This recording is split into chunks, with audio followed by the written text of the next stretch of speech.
I think, therefore I am. Divide each difficulty into as many parts as is feasible and necessary to resolve it.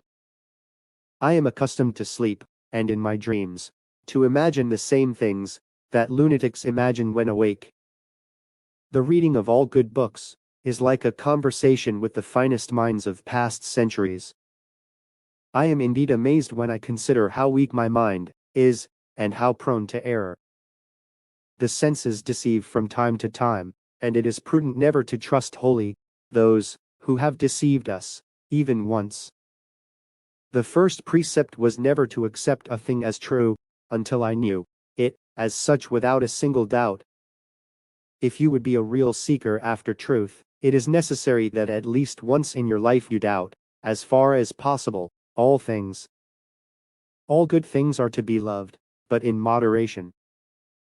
The greatest minds are capable of the greatest vices as well as of the greatest virtues.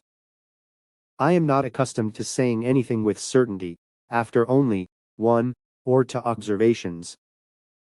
It is not enough to have a good mind, the main thing is to use it well. The only true wisdom is in knowing you know nothing. To know what people really think, pay regard to what they do, rather than what they say. We must, however, acknowledge, as it seems to me, that man with all his noble qualities, still bears in his bodily frame the indelible stamp of his lowly origin. I am certain that I am a thinking thing, but do I not therefore likewise know what is required to make me certain of something? We ought to keep the balance even, betwixt too much indulgence and too much severity.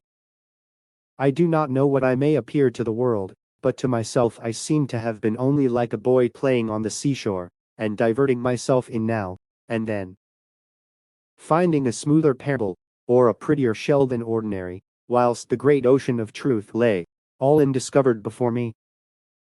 It is the nature of the mind to be perpetually in motion. The senses are the windows of the soul. Traveling is almost like talking with those of other centuries. We do not describe the world we see the world we can describe. There is nothing so strange and so unbelievable that it has not been said by one philosopher or another. Each problem that I solved became a rule which served afterwards to solve other problems. We should not pretend to understand the world only by the intellect. We apprehend it just as much by feeling.